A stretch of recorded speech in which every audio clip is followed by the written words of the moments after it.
Hello hello students, कैसे हैं आप लोग? एकदम मज़े में होंगे सब। तो आज हम आरबीएससी बोर्ड के 2021 के क्लास 10th की मैथमेटिक्स में 16.1 एक्सरसाइज करेंगे। हम पहले उसके एग्जांपल्स करेंगे, उसके बाद में हम उसके एक्सरसाइज को सॉल्व करेंगे। तो आज हम सिर्फ एग्जांपल डिस्कस करेंगे, अगले वीडियो में हम उसकी प्रश्नावली पे उसके एक्सरसाइज को सॉल्व करेंगे, ठीक है? तो यहाँ 16.1 एक्सरसाइज के फॉर्मूले वगैरह मैं आपको लिखा चुका हूँ।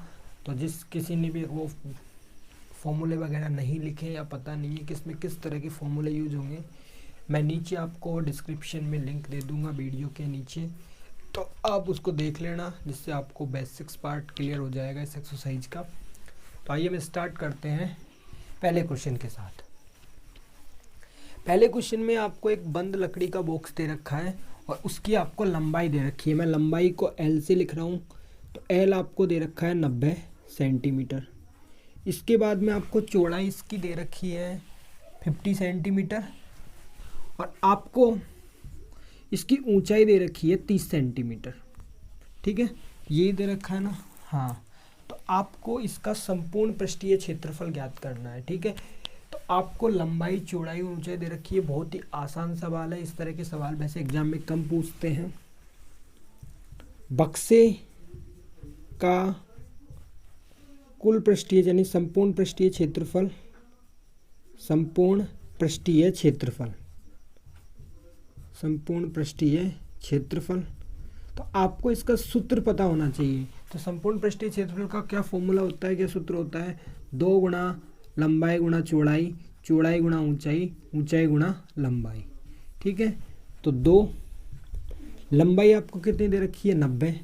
तो 90 यहाँ लिख दूंगा। चौड़ाई कितनी दे रखी है? 50। तो 90 इंटू 50, फिर 50 इंटू 30, 30 इंटू 90। तो दोनों मैंने आपको दे दिए। तो 2 इंटू 9 पंजो 45, यानी कि 4500 प्लस 1500 और उसके बाद में 2700। ठीक है, तो 2 इंटू इन सबको ऐड करो तो ये तो हो गए 6000, 6000 यानी कि 8700। और जब इसको 2 से गुणा कर देंगे तो ये आ जाएगा 004 174 सेंटीमीटर स्क्वायर। तो 17,400 सेंटीमीटर स्क्वायर इसका क्षेत्रफल आया है कि आपको एक बक्से की लंबाई, चौड़ाई, ऊंचाई दे दी और उसका संपूर्ण पृष्ठीय क्षेत्रफल पूछे। मैंने आपको बताया कि घनाभ के अंदर लंबाई होती है, चौड़ाई होती है, ऊंचाई होती है। जब भी आपको किसी भी चीज़ की लंबाई, चौड़ाई, ऊंचाई दे दे तो उसमें किसका फॉर्मूला लगाना है? आपको घनाभ का। ठीक है, इससे आपको एक आकृति का पता चल जाता है कि भाई लंबाई, चौड़ाई, ऊंचाई किस में होती है? घनाभ में होती है। तो सिंपल आपको घनाभ का संपूर्ण पृष्ठीय क्षेत्रफल का फॉर्मूला आना चाहिए, उसमें आप मान रखो तो आपको ये वैल्यू आ जाएगी। तो यहाँ से हम सेकंड क्वेश्चन करते हैं।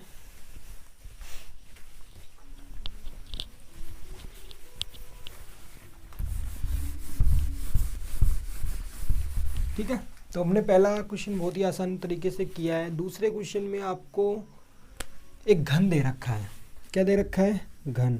और घन का आपको क्या दे रखा है? संपूर्ण पृष्ठीय क्षेत्रफल। घन का आपको दे रखा है संपूर्ण पृष्ठीय क्षेत्रफल। और ये आपको कितना दे रखा है? 1014 मीटर स्क्वायर। घन का आपको संपूर्ण पृष्ठीय क्षेत्रफल दे रखा है और आपसे पूछिए कि घन की भुजा ज्ञात कीजिए। तो घन की भुजा ज्ञात करने से पहले आपको संपूर्ण पृष्ठीय क्षेत्रफल का सूत्र लिखना है 6 इंटू भुजा स्क्वायर। और ये किसके बराबर है? 1014 के।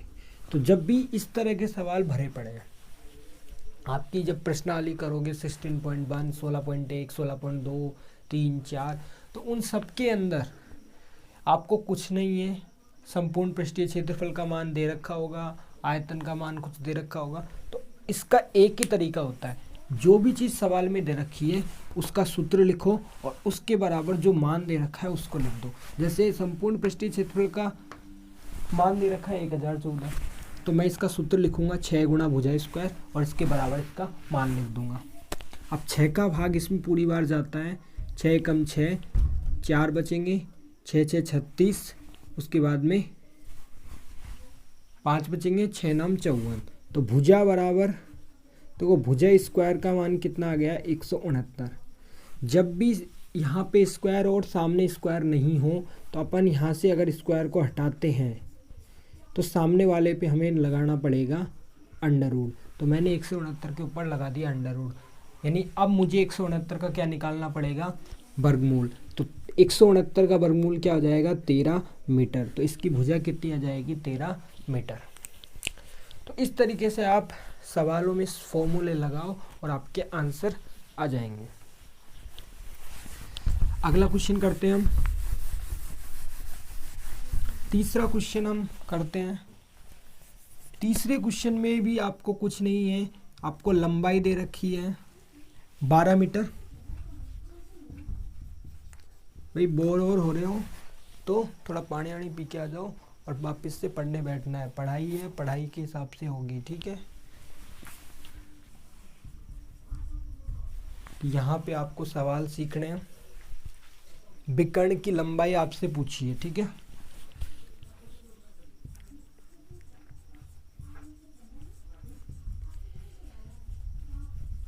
हाँ, तो सबसे पहले मुझे बताओ इसमें विकर्ण की लंबाई का फॉर्मूला क्या होता है। देखो, आपको इस प्रश्नावली के अंदर 15वीं प्रश्नावली हो या 16वीं हो, 17वीं हो, 18वीं हो, मैथमेटिक्स में ज़्यादातर जब सवाल करते हो तो आपको उसके बारे में पता होना चाहिए, ठीक है।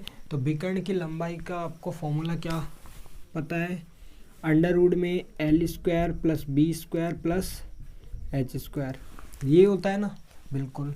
अब उसके बाद में मैं अंडर रूट में L का मान यहाँ पे 12 दे रखा है तो मैं 12 का स्क्वायर कर दूंगा, B का मान मुझे 9 दे रखा है तो मैं 9 का स्क्वायर कर दूंगा, और H का मान मुझे 8 दे रखा है तो मैं 8 का स्क्वायर कर दूंगा, ठीक है। यहाँ पे ये होता है 12 को 12 से गुणा करेंगे 144, 9 को 9 से गुणा करेंगे 81 और 8 को 8 से गुणा करेंगे 64।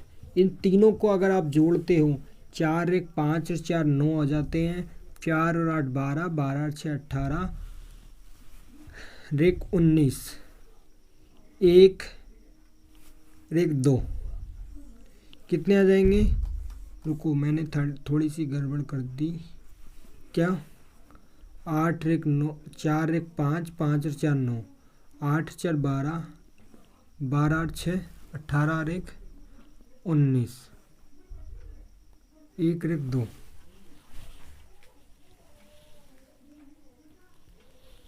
17, 4 1 5, ये भी यहाँ 8 आएंगे। कितने आएंगे, 8। तो 289 का वर्गमूल कितना होता है, 17 मीटर। तो यहाँ से देखो, इन तीनों को जब आप जोड़ोगे 289 आएंगे और 17 को 17 से गुणा करोगे तो कितने आ जाएंगे, 289। इसका मतलब 289 का वर्गमूल कितना आ गया, 17 आ गया, ठीक है। अब यहाँ पे अगला क्वेश्चन देखते हैं। चौथा क्वेश्चन देखते हैं भाई। चौथा क्वेश्चन में आपको एक कमरा दे रखा है और उस कमरे की आपको लंबाई चौड़ाई ऊंचाई दे रखी है। एक कमरा है, उस कमरे की आपको लंबाई दे रखी है कितनी, 5 मीटर, चौड़ाई दे रखी है 3.5 मीटर, ऊंचाई दे रखी है आपको 4 मीटर। देखो, एग्जाम में जब आप सवाल करोगे तो वहाँ आपको थोड़ा बहुत हिंदी वगैरह यूज करना पड़ेगा, थोड़े से सेंटेंस वगैरह बना देना कि कमरे की लंबाई इतनी है, चौड़ाई इतनी है, ऊंचाई। वैसे वो उतना ज़्यादा ध्यान नहीं देते क्योंकि वो भी जानते हैं, क्योंकि वो भी जब मैथमेटिक्स पढ़ाते हैं तो इतना डिटेल में एक एक वर्ड नहीं लिखते हैं। फिर भी हमें अपनी तरफ से कोशिश करनी है कि हम थोड़ी बहुत लैंग्वेज का भी यूज करें। तो आपको इसमें 4 दीवारों के क्षेत्रफल पे सफ़ेदी करनी है तो उसका खर्चा आपको दे रखा है 20 रुपये प्रति मीटर के हिसाब से आपको टोटल खर्चा निकालना है, ठीक है। तो आपको पता है कमरे की 4 दीवारों का क्षेत्रफल, यहाँ पे 4 दीवारों पे करना है सिर्फ। तो कमरे की 4 दीवार का क्षेत्रफल कितना होता है, तो कमरे की 4 दीवार का हमें क्षेत्रफल निकालना है। तो कमरे की 4 दीवार का क्षेत्रफल है 2 इंटू लंबाई प्लस चौड़ाई गुणा ऊंचाई। तो 2 इंटू लंबाई कितनी दे रखी है, 5, चौड़ाई कितनी दे रखी है 3.5 और ऊंचाई कितनी दे रखी है 4। तो इसका मतलब क्या हुआ, 2 इंटू 8.5 इंटू 4, तो यहाँ से क्या हो जाएगा, इन दोनों को गुणा करेंगे तो ये आ जाएगा 17, और 17 को अगर आप 4 से गुणा करोगे तो कितना आ जाएगा, 17 चौकू 68 सेंटीमीटर स्क्वायर। तो ये आपको कमरे का क्षेत्रफल आ गया 68 मीटर स्क्वायर। अब आपको इसका क्या निकालना है, खर्चा, यानी 20 रुपये प्रति मीटर स्क्वायर या प्रति वर्ग मीटर की दर से सफ़ेदी का खर्चा। सफ़ेदी का कितना खर्चा हो जाएगा, देखो ये लैंग्वेज आपको रटनी नहीं, अपने हिसाब से भी आप कुछ भी बना के लिख सकते हो कि कमरे के 4 दीवार पर सफ़ेदी करने का खर्चा, जो आप लिखना चाहो।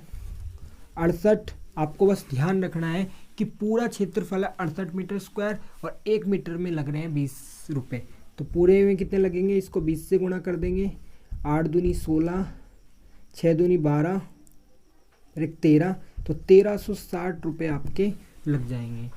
तो इस कमरे की चारों दीवारों पे क्षेत्रफल निकालने का खर्चा कितना आया, 1360 रुपये। तो ये 14 क्वेश्चन यहाँ आपसे कमरे की 4 दीवारों का पूछा था, ना कि आपसे 4 दीवार का क्षेत्रफल। हाँ बिल्कुल, तो ये आपको करना है। आगे करते हैं 5वां क्वेश्चन। ठीक है, 4 क्वेश्चन मैंने करा दिए हैं। 5वां क्वेश्चन देखो, आपको एक घन का एक पृष्ठ का क्षेत्रफल, यानी कोई घन है उसके एक पृष्ठ का क्षेत्रफल आपको दे रखा है, एक पृष्ठ का क्षेत्रफल है घन के, यहाँ पे मैं घन भी जोड़ देता हूँ जिससे क्लियर हो जाएगा। घन के एक पृष्ठ का क्षेत्रफल आपको दे रखा है 228 सेंटीमीटर, सिर्फ आपको दे रखा है 28 सेंटीमीटर स्क्वायर, और आपको इसका आयतन फाइंड करना है कि आयतन इसका क्या होगा। आपको क्या निकालना है, आयतन। तो आयतन क्या होता है घन का, तो घन के आयतन का फॉर्मूला होता है भुजा क्यूब, यानी a गुणा a गुणा a। a को अगर 3 बार गुणा करेंगे तो आपको आयतन मिलेगा, लेकिन यहाँ तो a दे ही नहीं रखा। तो a निकालने के लिए हम क्या करते हैं, हमें सवाल में जो चीज़ दे रखी है हम उसको यूज करेंगे। आपको दे रखा है एक पृष्ठ का क्षेत्रफल 28 सेंटीमीटर स्क्वायर, ठीक है। 28 सेंटीमीटर एक पृष्ठ का परिमाप दे रखा है, ना कि क्षेत्रफल। क्या दे रखा है, परिमाप। थोड़ी सी हो गई, आपको एक पृष्ठ का परिमाप दे रखा है 28 सेंटीमीटर, तो आपको उसका आयतन निकालना है। तो आपको पता है घन में कितने पृष्ठ होते हैं, 6, और हर पृष्ठ कैसा होता है, वर्ग। तो इसका मतलब है कि ये पृष्ठ आपका क्या है, वर्ग है। तो यानी आपको वर्ग का परिमाप दे रखा है 28। वर्ग का परिमाप का सूत्र क्या होता है, 4 इंटू भुजा बराबर 28। अब 4 का भाग 28 में जा सकता है, तो मैं 4 से इस 28 को काट सकता हूँ 7 बार। देखो आमने सामने संख्याएं तब कटती है जब बीच में गुणा का चिन्ह हो। अगर गुणा का चिन्ह है तो आप 4 का भाग 28 में दे सकते हो। तो भुजा का मान कितना आ गया, 7 सेंटीमीटर। जब भुजा आ चुकी है तो आयतन निकालने में कोई प्रॉब्लम नहीं होनी चाहिए। आयतन होती है भुजा क्यू या ए क्यू, यानी 7 गुणा 7 गुणा 7, 7 की घात 3, मतलब 7 गुणा 7 गुणा 7, तो इसका आंसर आ जाएगा 343 सेंटीमीटर क्यूब। जब भी आप आयतन निकालोगे तो सेंटीमीटर की घात कितनी लगानी है, 3 लगानी है, ठीक है। तो ये आपको 5वां क्वेश्चन भी हो गया। तो इस तरह के बहुत आसान आसान एग्जाम्पल है, कोई ज़्यादा ऐसे एग्जाम्पल नहीं है जो समझ में नहीं आएंगे। अब 6ठा एग्जाम्पल बहुत अच्छा एग्जाम्पल है, एग्जाम में आने लायक सवाल है। 6ठा मोस्ट इम्पोर्टेंट सवाल है ये, ठीक है। 6ठा एग्जाम्पल वो इसलिए इम्पोर्टेंट है क्योंकि इस बार आपके एक क्वेश्चन 5 नंबर में आने के चांस है। जैसा मॉडल पेपर में भी इस बार एक 5 नंबर का क्वेश्चन दिया है, जो अभी नया मॉडल पेपर आया है, तो उस अकॉर्डिंग अपन ये माने कि अगर 5 नंबर का कोई क्वेश्चन आएगा तो 5 नंबर में 6ठा क्वेश्चन बनने के चांस है, क्योंकि बड़ा सारा क्वेश्चन है तो 5 नंबर में वो डाल सकते हैं। 2 भी आ सकते हैं, 2 नंबर के या 3 नंबर में, तो कुछ भी आ सकता है। वैसे तो आपको लंबाई चौड़ाई और ऊंचाई का अनुपात दे रखा है, यानी कि लंबाई चौड़ाई और ऊंचाई। अनुपात को कैसे लिखते हैं, 2 बिंदु से।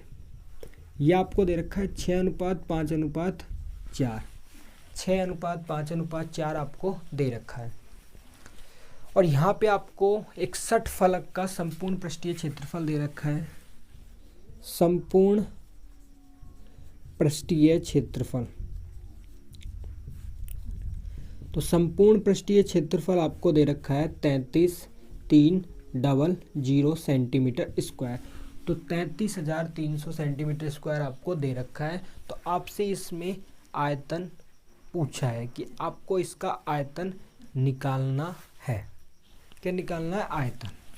तो सबसे पहले देखो एक चीज़ ध्यान रखो, जब भी आपको सवाल में कोई भी चीज़ अनुपात में दे रखी हो और वो दोनों अलग अलग हो, जैसे लंबाई और चौड़ाई का अनुपात दे दिया, तो आप क्या मान लो, उन सब को x मान लो। ठीक है, तो यहाँ से लंबाई को आप क्या लिख लोगे? 6x। इन सबको किससे गुणा कर देंगे? x से। चौड़ाई कितनी हो जाएगी? 5x। और ऊंचाई कितनी हो जाएगी? 4x। ठीक है, अब आप संपूर्ण पृष्ठीय क्षेत्रफल का सूत्र लगाओ। 2 गुणा लंबाई गुणा चौड़ाई प्लस चौड़ाई गुणा ऊंचाई। आपको पता है लंबाई चौड़ाई ऊंचाई दे रखी है, तो मतलब किसका सूत्र लगना है? घनाभ का। तो जब भी लंबाई चौड़ाई ऊंचाई दे दे तो आपको घनाभ का सूत्र लगाना है। घनाभ में ज़्यादा से ज़्यादा वो कमरा थोड़ा सा आप ध्यान रखना, 4 दीवारों का, तो वो स्पेशल बोल देगा कमरे की 4 दीवारों का, तो वहाँ तो आपको सूत्र पता है कौन सा लगाना है।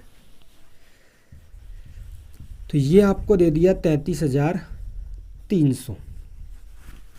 तो 2 L का मान दे रखा है 6x, इसका मान दे रखा है आपको 5x, ये 5x गुणा 4x, यहाँ दे रखा है 6x गुणा 4x, 33,300। क्या दे रखा है? 33,300। तो 2 इंटू 6 को 5 से गुणा किया तो 30x², 5 को 4 से किया तो 20x², और 6 को 4 से किया तो 24x²। 33,300 क्या आ गया? 33,300। तीनों को ऐड कर दो, क्या आ जाएगा? 74x²। 74x² बराबर 33,300। 2 का भाग इसमें दिया, 2 एकम 2, 2 छिंग 12, 2 छिंग 12, तो ये कट गया।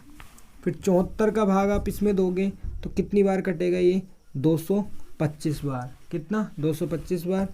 x² बराबर 225 है, तो x बराबर क्या आ जाएगा? √ के 225, मतलब 15 आ गया। किसका मान? x का। जब x का मान आ गया तो इन सबको किससे गुणा कर देंगे? x से। तो इसकी लंबाई कितनी निकल के आ जाएगी? 6 गुणा 15 मतलब 90 सेंटीमीटर। b कितनी आ जाएगी? 5 गुणा 15 मतलब 75 सेंटीमीटर। और h कितनी आ जाएगी? 4 गुणा 15 मतलब 60 सेंटीमीटर। हमने क्या किया? लंबाई चौड़ाई ऊंचाई तीनों का अनुपात दे रखा था, तीनों को x से गुणा किया, सूत्र के अंदर तीनों का मान लिखा, यहाँ से हमने x का मान 15 निकाला और 15 को हमने x की जगह रखा, तो लंबाई आ गई 90, चौड़ाई 75, ऊंचाई आ गई 60। अब आपसे पूछा आयतन, तो आयतन का सूत्र लिख देंगे। आयतन का लिख देंगे लंबाई गुणा चौड़ाई गुणा ऊंचाई। घनाभ का आयतन क्या होता है? लंबाई गुणा चौड़ाई गुणा ऊंचाई, यानी कि 90 गुणा 75 गुणा 60। तो 9 को 6 से गुणा करेंगे तो 54, यानी कि 00, साथ में इसको 75 से कर लो तो 00, 75 गुणा 4 करेंगे तो 300 आते। 75 75, 150, 150, 150, 300, इस हिसाब से मैंने कर लिया। अब 75 गुणा 5 करो तो 375। अब 375 में 30 जोड़ दो तो 300, यानी 405। तो 40,405 सेंटीमीटर क्यूब इसका आंसर आ जाएगा। तो ये आपका आंसर है। तो बहुत ही अच्छा क्वेश्चन है, एग्जाम में आने के पूरे चांस है, क्योंकि ये बड़ा क्वेश्चन है और इस बार मुझे लग रहा है कि इस बार आपका एक बड़ा क्वेश्चन आएगा 5 नंबर में, तो ये बड़े क्वेश्चन के अंदर शामिल है। ठीक है, अब यहाँ पे हम 2 क्वेश्चन और कर लेते हैं जो बचे हैं, जिससे आपके सारे एग्जाम्पल कंप्लीट हो जाएंगे। तो इसी वीडियो के अंदर हम सारे एग्जाम्पल कर लेते हैं।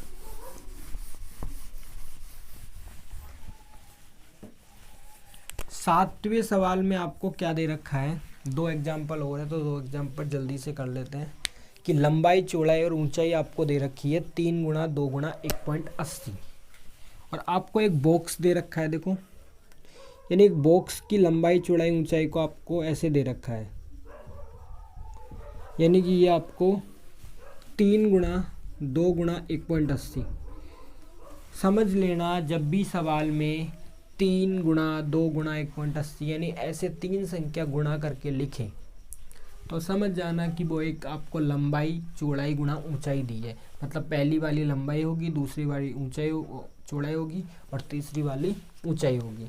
तो आप यहाँ से लिख सकते हो कि लंबाई अपनी आ गई 3 सेंटीमीटर, चौड़ाई आ गई 2 सेंटीमीटर और ऊंचाई आ गई 1.80 सेंटीमीटर। आपसे पूछा है कि इसमें एक वार्निश करना है 12 रुपये के हिसाब से, तो इसमें कितने रुपए लगेंगे। तो सबसे पहले इसका क्षेत्रफल निकाल लो। संपूर्ण पृष्ठीय क्षेत्रफल, उसका सूत्र लगाना है हमें। तो 2 गुणा लंबाई चौड़ाई, चौड़ाई ऊंचाई, ऊंचाई लंबाई, गुणा में तो 2 गुणा लंबाई आपको कितनी दे रखी है 3, 3 गुणा 2 प्लस 2 गुणा 1.80 प्लस 3 गुणा 1.80।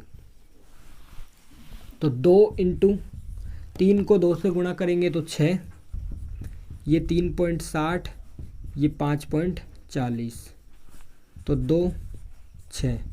इन दोनों को जोड़ो तो देखो 5 और 3 तो हो गए 8, 0.60 और 40 जोड़ेंगे तो 1.00 आ जाएगा। इसका मतलब ये आ गए 9, 9 और 6 15 और 15 को 30 से गुणा 2 से गुणा करेंगे तो इसका आंसर आ जाएगा 30 सेंटीमीटर स्क्वायर। तो ये तो आपको आ गया क्षेत्रफल। अब आपको निकालना है खर्चा।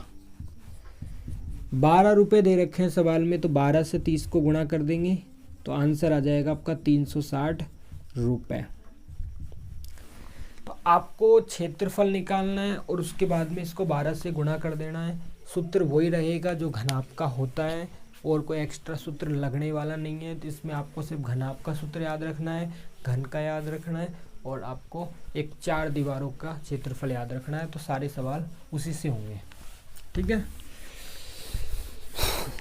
अब अपन करेंगे इस प्रश्नावली का लास्ट एग्जाम्पल, एग्जाम्पल नंबर 8,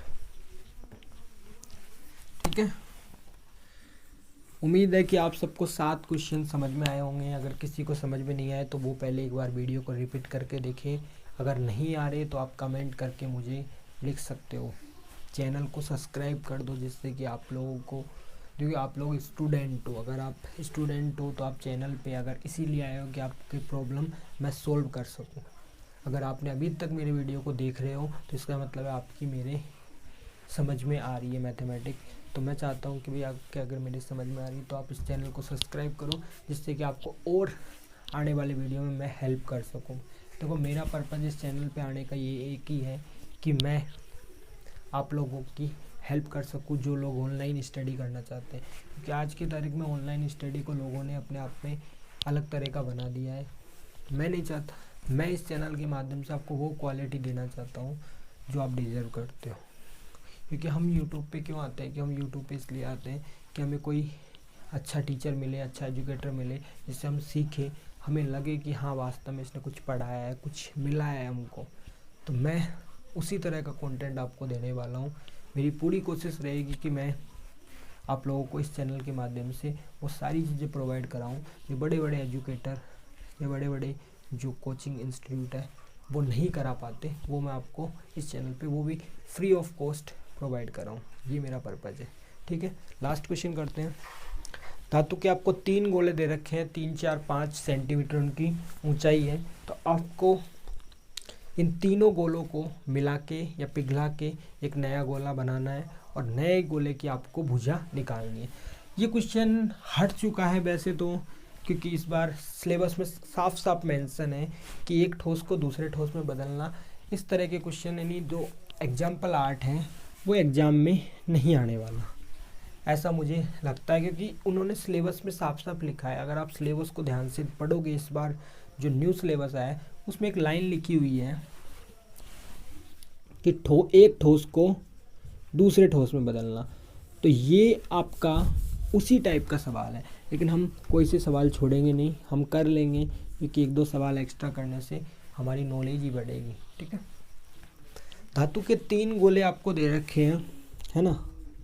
तो धातु के 3 गोले दे रखे हैं,